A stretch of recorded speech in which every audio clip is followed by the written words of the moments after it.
اولاد ہے، علم ہے، عقل ہے، قوت ہے، صحت ہے، عزت ہے، وقار ہے، جو کچھ بھی اللہ تعالیٰ نے آپ کو دیا ہے آپ اس میں سے اللہ کے راستے میں خرچ کیجئے.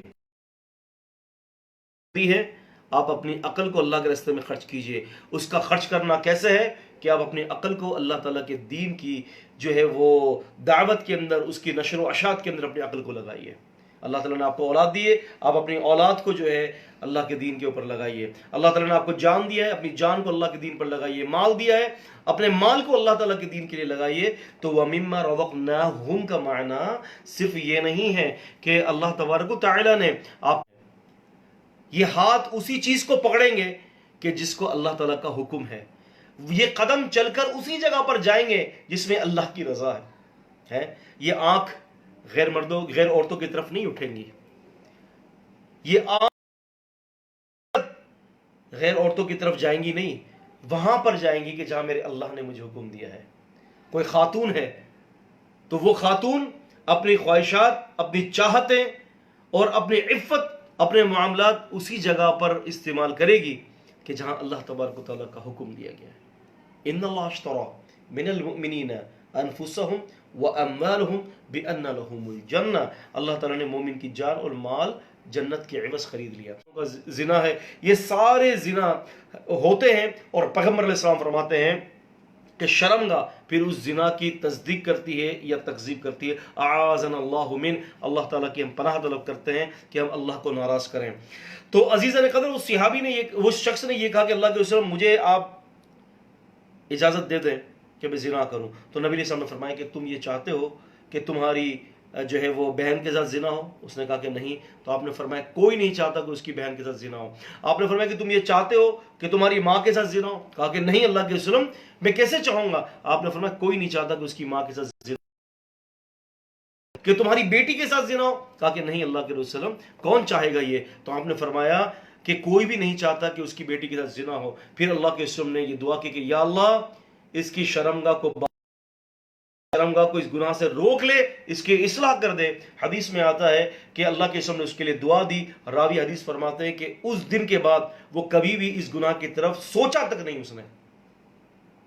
تو یہاں پر بڑا وسیع مفہوم ہے وَمِمَّا رَزَقْنَاهُمْ يُنْفِقُونَ، کہ ہم نے ان کو جو بھی رزق دیا وہ اس میں سے جو ہے وہ اللہ کے راستے میں خرچ کر. وَالَّذِينَ يُؤْمِنُونَ بِمَا أُنزِلَ إِلَيْكَ وَالَّذِينَ، اور وہ لوگ یؤمنون جو یقین علیہ وسلم کی سنت مطہرہ ہے، سنت مبارکہ ہے. فرمایا کہ یہ دونوں چیزیں ہم نے نبی علیہ السلام آپ کی طرف اتاری ہیں. قرآن مجید نے اس وزن کے اوپر یعلمہم الکتاب والحکمہ، قرآن مجید نے کئی جگہوں پر اس کا ذکر فرمایا. اس کا ذکر مثال کے طور پر سورہ بقرہ کے اندر ہے، سورہ نمبر 2 کی آیت نمبر جو ہے 151 کے اندر ہے، اور سورہ بقرہ سورہ نمبر 2 کی آیت نمبر 131 کے اندر ہے، اور اسی طرح سے سورہ نساء سورہ نمبر 4 کی آیت نمبر 113 میں ہے، اور اسی طرح سے سورہ آل عمران سورہ نمبر 4 کی آیت نمبر 164 کے اندر ہے، اور سورہ احزاب سورہ نمبر 33 کی آیت نمبر 34، اور سورہ جمعہ سورہ نمبر 62 کی آیت نمبر 2 میں. فرمایا یعلمہم الکتاب والحکمہ، کہ رسول اللہ صلی اللہ علیہ وسلم آپ کو کتاب بھی سکھاتے ہیں اور حکمت بھی سکھاتے ہیں، کتاب اور حکمت کی تعلیم دیتے ہیں. الکتاب هذا القرآن، والحکمہ ما هي، والحکمہ هذه سنہ، یہ حکمت کیا ہے؟ یہ حکمت رسول اللہ صلی اللہ علیہ وسلم کی سنت ہے. تو فرمایا کہ جو کچھ ہم نے آپ کی طرف اتارا، اور وما انزل من قبلک، اور جو اے نبی صلی اللہ علیہ وسلم ہم نے آپ سے پہلے اتارا، آپ سے پہلے جتنے بھی صحف ابراہیم و موسیٰ اترے ہیں، الواح اترے ہیں، کتب اتری ہیں آسمانی، توراہ، انجیل اور زبور، فرمایا کہ یہ سارے ان باتوں کے اوپر کیا کرتے ہیں؟ یہ ایمان رکھتے ہیں. اور فرمایا وَبِالْآخِرَةِ هُمْ يُوقِنُونَ، وَبِالْآخِرَةِ هُمْ يُوقِنُونَ. یہاں پر ترجمہ یہ ہوگا، آخرت کا لفظ اول کے مقابلے میں آخر کے ساتھ تا کے ساتھ آیا. آپ دیکھ سکتے ہیں بالآخرتی، اول کے مقابلے میں آخر، اور پھر اس کے بعد تا تانیث آیا، یعنی دنیا کے بعد والی زندگی پر وہ یقین رکھتے ہیں. اور یہاں پر آپ دیکھتے ہیں وَبِالْآخِرَةِ هُمْ يُوقِنُونَ، زیادہ ترجمہ یوں کیا جاتا ہے کہ وہ آخرت پر وہ لوگ ایمان رکھتے ہیں. جبکہ یہاں پر ہم جو ہے، ضمیر جو ہے، یہ دراصل یہاں پر ایک حصر پیدا کر رہی ہے، کلمہ حصر پیدا کر رہی ہے. اب ترجمہ اس کا اس طرح سے ہوگا، یعنی آخرت پر صحیح یقین رکھنے والے لوگ ہیں. آخرت پر صحیح ترین یقین رکھنے والے لوگ ہیں. یہ یہاں پر یہ جو ہم کا جو فائدہ ہے یہاں پر یہ ہے کہ وہ صحیح ترین اللہ پر اور اس کے رسولوں پر ایمان رکھنے والے لوگ ہیں. یہاں پر ایک پوائنٹ ہے, پوائنٹ ٹو بی نوٹڈ, اس کو ذرا پوائنٹ کو ذہن میں رکھیں. آپ دیکھیں فرمایا نبی کریم صلی اللہ علیہ وسلم کو کہ جو اے نبی آپ پر اترا اور جو آپ سے پہلے اترا اور وہ آخرت پر یقین رکھتے ہیں مکمل طور پر. اب یہاں پر مرزا قادیانی اور اس قسم کے جو لوگ ہیں کہ جو نبی یا کسی رسول کو مانتے ہیں کہ بھی نبی علیہ السلام کے بعد کوئی مجازی نبی مجازی رسول آئے گا, اور یہ کہتے ہیں کہ نبوت کا سلسلہ ابھی بند نہیں ہوا, ان کی تردید ہے یہ. اس کو ذرا نوٹ کر لیجئے کہ وہ لوگ جو ایمان لائے اے نبی صلی اللہ علیہ وسلم ان چیزوں پر جو آپ کی طرف اتارا گیا اور جو آپ سے پہلے اتارا گیا, اور آخرت پر وہ یقین رکھتے ہیں. یعنی اگر نبی کریم صلی اللہ علیہ وسلم کے بعد بھی کچھ اترنا ہوتا تو پھر یہ یوں ہوتا کہ والذین یؤمنون بما انزل الیک وما انزل من قبلک وما انزل من بعدک. تو من بعدک کے الفاظ نہیں ہے, تو اس سے پتہ چلا کہ نبی کے بعد کچھ بھی نازل نہیں ہونا, بلکہ نبی علیہ الصلوۃ والسلام کے اس بات پر کہ جو آپ کی طرف اور آپ سے پہلے اترا اس پر ایمان رکھتے, اور فوراً یہ کہہ دیا کہ وہ آخرت پر ایمان رکھتے. تو اس کا مطلب یہ ہے کہ نبی علیہ السلام اور آخرت کے درمیان کوئی مجازی نبی, کوئی مجازی رسول, کوئی ذیلی نبی, کوئی ذیلی رسول ہرگز نہیں آئے گا, بلکہ نبوت کا سلسلہ مکمل طور پر اللہ عز و جل وعلا نے مکمل کر دیا ہے. اس پوائنٹ کو ضرور ذہن میں رکھیے گا, کیوں کہ یہ نبوت کے دفاع پر یہ آیت اتری ہے, خصوصاً نبوت کے دفاع کے اوپر اس کے اندر یہ پوائنٹ موجود ہے. فرمایا اولئک علی ھدی من ربہم, یہی وہ لوگ ہیں اولئک علی ھدی من ربہم, فرمایا کہ یہ لوگ اپنے رب کی طرف سے ہدایت پر ہیں. وَأُولَئِكَ هُمُ الْمُفْلِحُونَ, اور یہی لوگ پورے پورے کامیاب ہیں. یہاں ہم المفلحون میں آپ یہ دیکھیں, اس آیت کو میں بھی دیکھ رہا ہوں, یہاں المفلحون الف لام کی وجہ سے یہاں پر ہم ترجمہ کریں گے پورے کامیاب, ورنہ ترجمہ میں کیا ہوتا ہے یہی وہ لوگ ہیں جو کامیاب ہیں. لیکن میں نے آپ کو اپنی کلاس جو ہماری جو پہلی کلاس تھی, میں نے اس کلاس میں آپ کو کہا تھا کہ ہم عربی اسلوب کا بہت خیال رکھیں گے. ہم مکمل طور پر کوشش کریں گے اللہ تعالیٰ کی توفیق سے کہ ترجمہ ہم وہ کریں کہ اس میں ایک ایک حرف کا خیال ہو. تو یہاں پر ہم الف لام ال کا خیال رکھتے ہوئے, الف لام کا خیال رکھتے ہوئے یہ اب ہم ترجمہ کریں گے کہ یہی لوگ ہدایت پر ہیں اور یہ لوگ مکمل طور پر پوری طریقے سے کامیاب ہونے والے لوگ ہیں.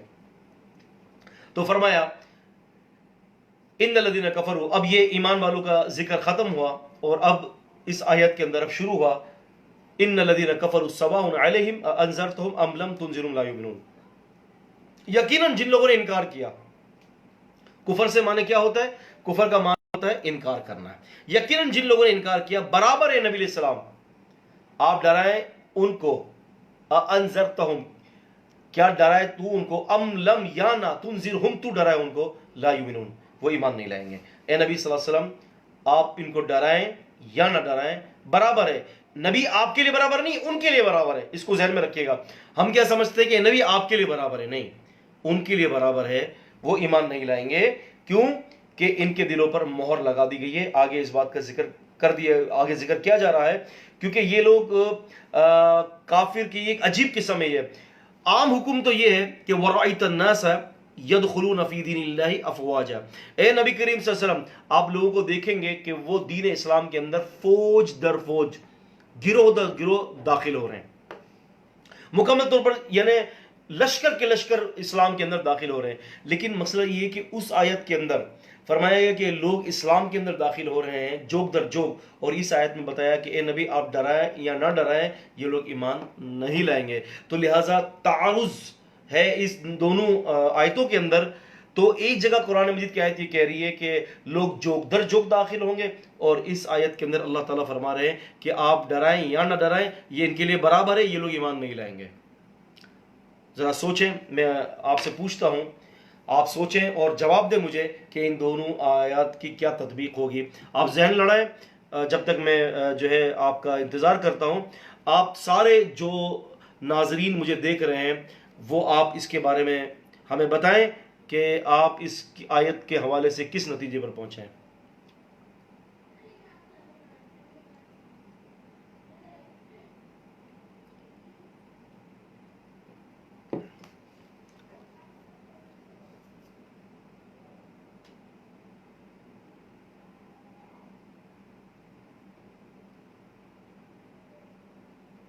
جی،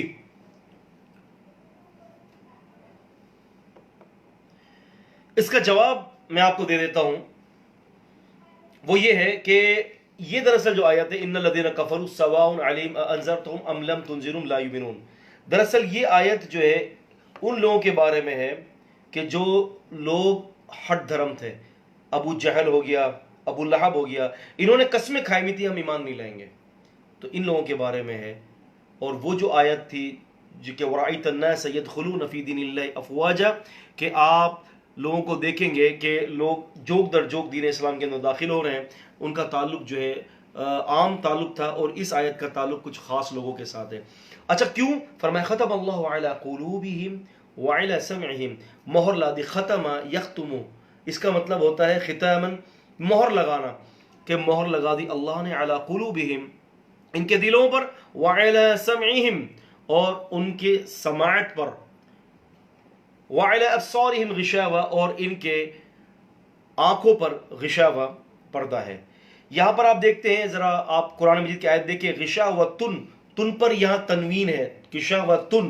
یاد رکھیں کہ یہ تنوین جو ہے یہ تعظیم کے لیے ہے. یعنی اس کا ترجمہ اب ہم یوں کریں گے، یہ تنوین تعظیم کے لیے ہے، اور ترجمہ یہ ہوگا کہ بھاری قسم کا پردہ ہے. ورنہ عام ترجمے میں یہی ہوتا ہے کہ مہر لگا دی اللہ تعالیٰ نے ان کے دلوں پر اور ان کے کانوں پر اور ان کی آنکھوں پر پردہ ہے. تو لہٰذا وہاں پر جو ہے وہ تنوین کا جو ہے وہ لحاظ نہیں رکھا جاتا، تو ہم یہاں پر جو ہے وہ تنوین کا جو ہے وہ لحاظ رکھیں گے. فرمایا کہ ان کے آنکھوں پر بھاری قسم کا پردہ ہے، وَلَهُمْ عَذَابٌ عَظِيمٌ، اور ان کے واسطے بہت بڑا عذاب ہے. اچھا میں یہاں پر ایک اور آپ سے سوال رکھنا چاہتا ہوں، وہ یہ کہ اللہ تعالیٰ نے ان کو گمراہ کیا. گمراہ کس نے کیا؟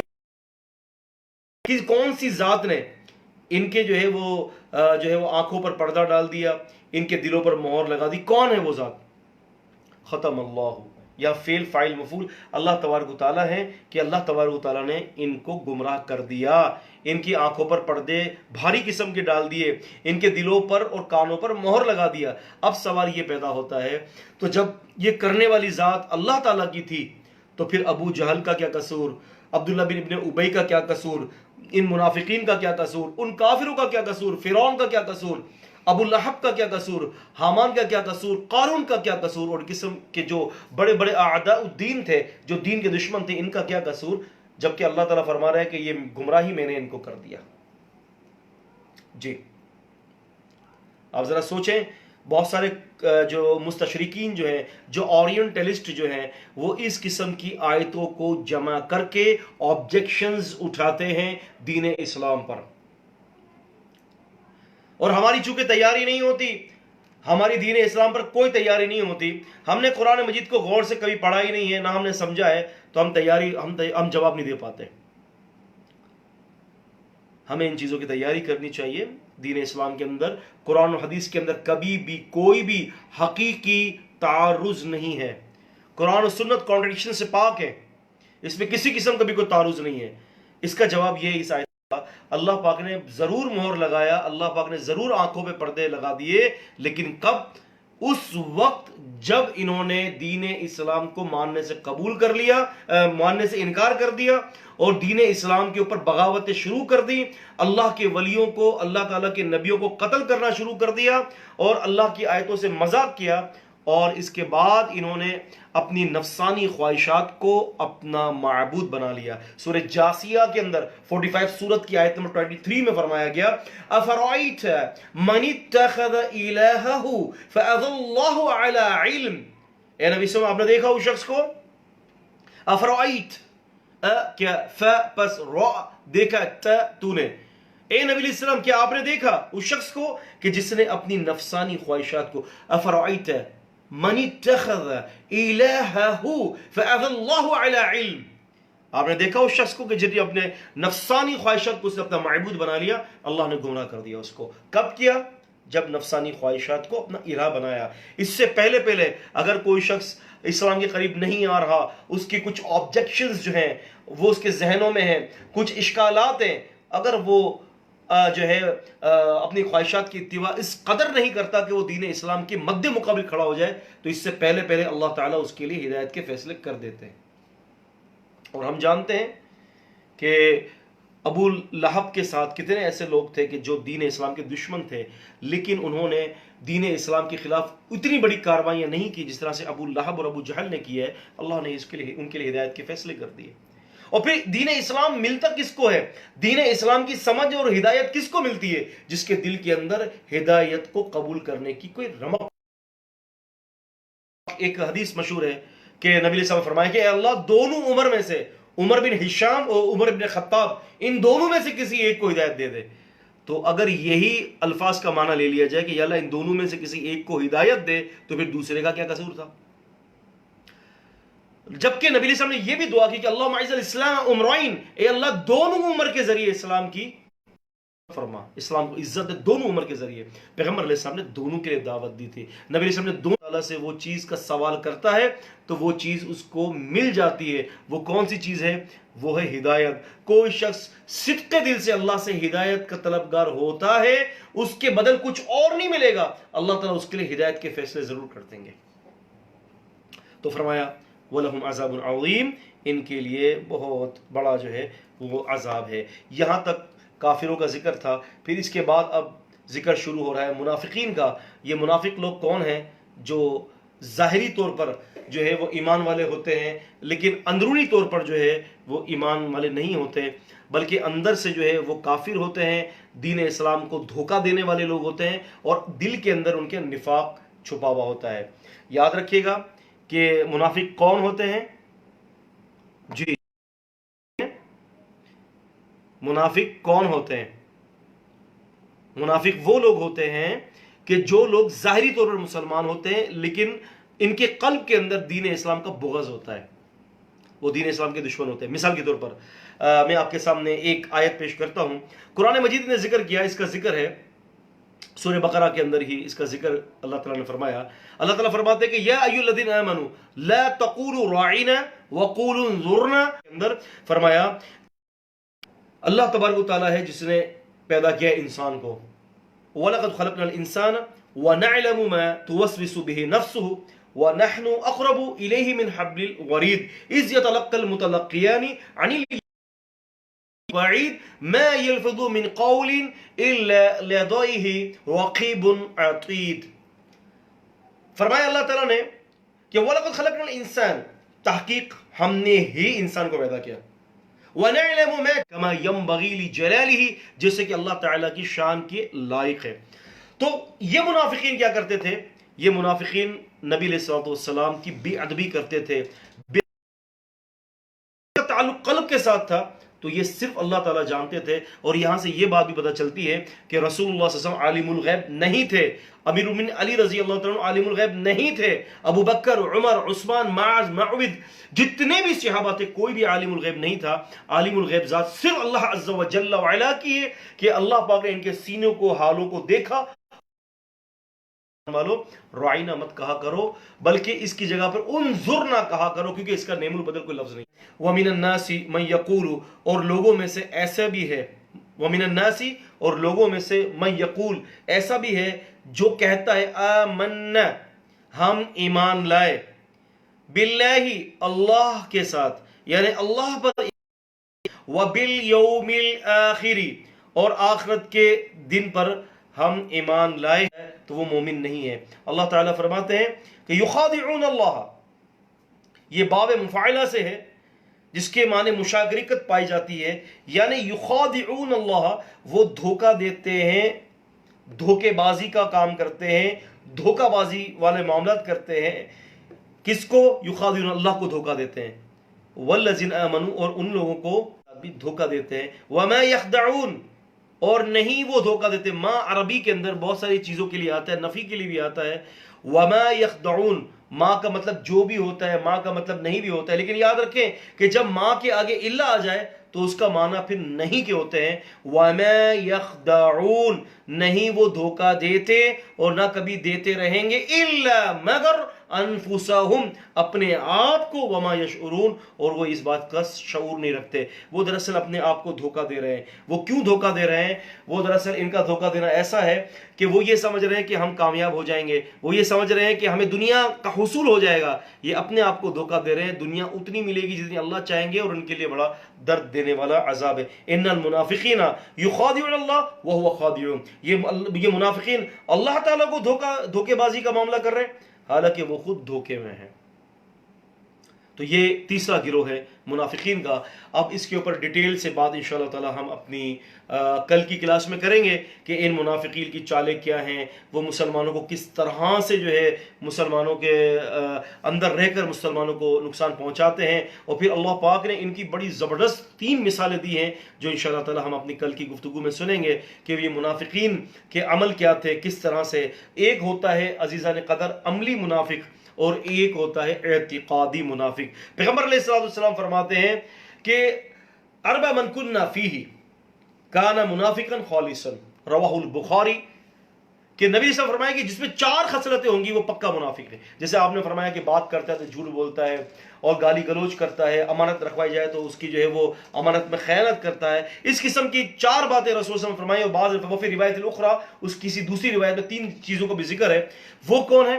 وہ عملی منافق ہے. اور یہاں پر رب العزت والجلال اعتقادی منافق کا ذکر کر رہے ہیں. جو اعتقادی منافق ہوتا ہے کہ جس کا اعتقاد یہ ہوتا ہے کہ آخرت کچھ بھی نہیں ہے, اللہ تعالیٰ کی ذات کچھ بھی نہیں ہے, رسول کچھ بھی نہیں ہے, یہ اعتقادی منافق ہے. اور یہاں پر جو اوصاف جن منافقین کے بارے میں بتایا جا رہا ہے, یخادعون اللہ والذین آمنوا وما یخدعون الا انفسهم وما یشعرون فی قلوبهم مرض فزادهم الله مرضا ولهم عذاب علیم بما كانوا يكذبون واذا لقوا الذین آمنوا قالوا آمنا واذا خلوا الى شیاطینهم قالوا ان معكم انما نحن مستهزئون الله يستهزئ بهم ويمدوهم في طغيانهم يعمهون.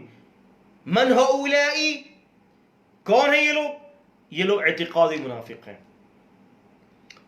اعتقادی منافق کے حوالے سے انشاءاللہ تعالی ہم اپنی بات کو کل جاری رکھیں گے.